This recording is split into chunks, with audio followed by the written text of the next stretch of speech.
Hello दोस्तों, स्वागत है आप सभी का एग्जाम बी में। सो गाइज यहाँ पे ना यूपीएससी की तरफ से जो ईपीएफओ होता है ना, एम्प्लॉय प्रोविडेंट फंड ऑर्गेनाइजेशन, उसमें आपने देखा था पहले ईओ एओ एपीएफसी की भर्ती आई थी।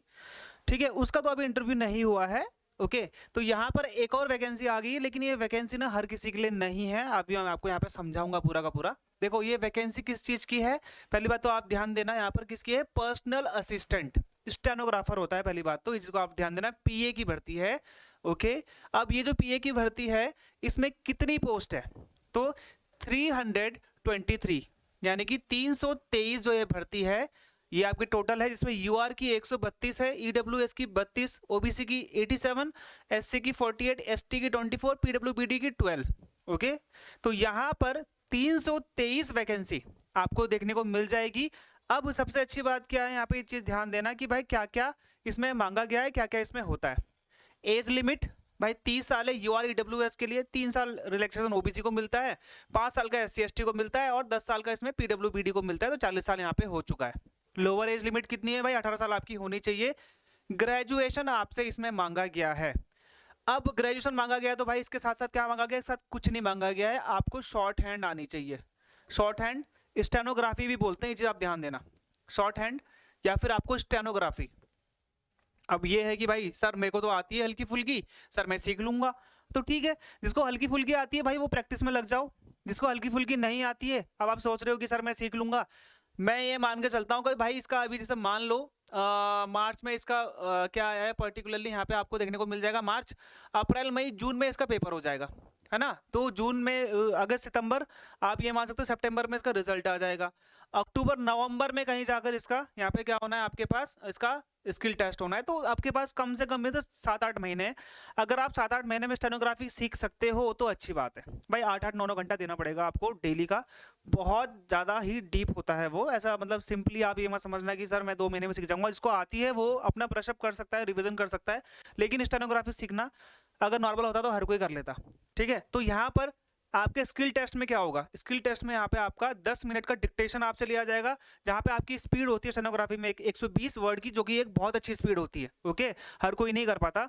एक होगी आपकी इंग्लिश टू हिंदी और ट्रांसक्रिप्शन टाइम। ये जो आपका ट्रांसक्रिप्शन टाइम होता है ना, मतलब जो आपने स्टेनोग्राफी पर्टिकुलरली क्या होता है कि वहां से कोई कुछ बोल रहा है, आपने उसको ऐसी ऐसी भाषा में यहाँ पे लिखना है पूरा का पूरा जल्दी से जल्दी। ट्रांसक्रिप्शन टाइम आपको दिया जाएगा डिक्टेशन का, यानी कि वो जो आपको आपने ये करके लिखा हुआ है ना, जो भी आपकी भाषा होती है स्टेनोग्राफी की, उसके बाद आपने उसको एक जगह पे लिखना है। लिखने के बाद आपने 50 मिनट में या फिर 65 मिनट यहाँ पे आपको हिंदी में दिए गए हैं, उसे कंप्यूटर में टाइप भी करना है, जो आपको यहाँ पे स्टेनोग्राफी में बताया गया था। ये चीज होगी यहाँ पे आपकी। कोई यहाँ पे आपसे नहीं मांगा गया है कि आपका स्टेनोग्राफी या कोर्स कोर्स कुछ नहीं, सिर्फ ग्रेजुएशन होना चाहिए आपका। यहाँ पे डिक्टेशन है, मेंटेनिंग एंगेजमेंट, ये आपके सारे काम वाम दे रखे हैं। ग्रुप बी की पोस्ट है भाई, न्यू दिल्ली की पोस्ट है। ओके, अब ये आपको कहीं भी पोस्ट कर सकते हैं। प्रोबेशन टाइम 2 साल का है, ऐसा कुछ प्रॉब्लम नहीं है उसमें। ओके, आप कब से ये फॉर्म भर पाएंगे भाई, तो यहाँ पर आप कब से भर पाएंगे, 7 मार्च से भर पाएंगे और 27 मार्च तक ये फॉर्म चलेगा। ओके, अब यहाँ पे आया है कि आपका एरर कुछ हो गया है, आपको बाद में पता चला कि मेरा ये एरर हो चुका है, तो आप 28 मार्च से लेकर 3 अप्रैल के बीच में आप उसको सही कर सकते हैं। ओके, तो ये हो गया यहाँ पे आपका, इतने चीजें समझ में आ गया। ओके, अब आपका ना पेपर होगा, देखो ये आपका आरटी बोलते हैं, आरटी के बाद आपका स्किल टेस्ट होगा। ओके, इंटरव्यू इंटरव्यू कुछ नहीं है इसमें। अब ये समझो यहाँ पे आपका 2 घंटे का ड्यूरेशन आपको दिया गया है। ओके, इस 2 घंटे के ड्यूरेशन में आपका एक क्वेश्चन 1 मार्क्स का होगा। ठीक है, 200 मार्क्स का आपका यहाँ पे पेपर होने वाला है। मेनली मेरे को यही लगता है 200 या 120 क्वेश्चन होंगे, मे भी मुझे ऐसा लगता है कि 120 क्वेश्चन होने चाहिए इसमें। यहाँ पे बेसिकली इन्होंने दे तो रखा नहीं है। ठीक है, 2 आवर ड्यूरेशन दे रखी है, इक्वल मार्क्स दे रखे हैं, मल्टीपल चॉइस क्वेश्चन दे रखे हैं, हिंदी इंग्लिश दोनों में होगा। ठीक है, और इंग्लिश वाल तो इंग्लिश में होगा, और पेनल्टी आपका दिया गया है 1/3 आपका नेगेटिव मार्किंग है। अच्छा, यहाँ पे क्या है आपका, इंग्लिश का होगा जनरल अवेयरनेस, क्वांट और रीजनिंग। ठीक है, क्वांट और रीजनिंग एंड कंप्यूटर एप्टीट्यूड, ये आपके 4 सब्जेक्ट होने वाले हैं। आई थिंक 120 क्वेश्चन होने चाहिए। 120 क्वेश्चन आपका ईपीएफओ में भी होते हैं, तो इसमें भी 120 क्वेश्चन होने चाहिए, तो 40-40 के हिसाब से आप डिवाइड कर सकते हो। ओके, मे भी कहीं लिखा हुआ होगा, मैंने देखा नहीं है, तो आप लोग देख सकते हो उसमें, तो आप उसको वैसे डिवाइड कर लेना, डिवाइड बाय 4। ठीक है, तो यहाँ पर आपका 300 marks will be accorded for the recruitment test. ठीक है, तो यहाँ पे 300 मार्क्स दिया गया है, 100% वेटेज। 300 मार्क्स के हिसाब से भाई अगर डिवाइड करेंगे तो यहाँ पे ज़्यादा ही हो रहा है फिर तो ये, है ना। 120 का यहाँ पे क्या है, 2 आवर ड्यूरेशन है, ऑल क्वेश्चन विल कैरी। हाँ तो आपके देखो 2 घंटे का है, मे भी ऐसा हो सकता है कि 150 क्वेश्चन हो, मे भी ऐसा हो सकता है कि 100 क्वेश्चन हो, वो 3 मार्क्स के हो जाएंगे फिर आपके, है ना। तो ऐसा कुछ नहीं है, तो ये चीज़ आप लोग देख सकते हो कि भाई यहाँ पे इन्होंने दे रखा है 300 मार्क्स का, नंबर ऑफ क्वेश्चन इन्होंने नहीं दे रखे हैं। ओके, तो यहाँ पे शॉर्टलिस्ट हो जाएंगे, फिर स्किल टेस्ट होगा आपका। ओके, बस ये बोला गया है, और स्किल टेस्ट होने का स्टेनोग्राफी होगी यहाँ पे आपकी, ये आपके सेंटर्स हो गए।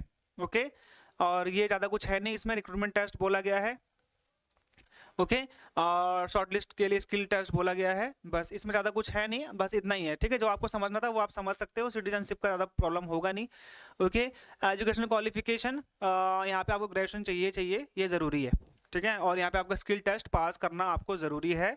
ओके, और यहाँ पे आपका रिक्रूटमेंट टेस्ट के बाद यहाँ पे आपका डीए फॉर्म भरा जाएगा, यूपीएससी में हर जगह होता है ये, डिटेल्ड एप्लीकेशन फॉर्म बोलते हैं इसको। ठीक है, और SC ST के लिए यहाँ पे डिसेबिलिटी के लिए 25 रुपये है।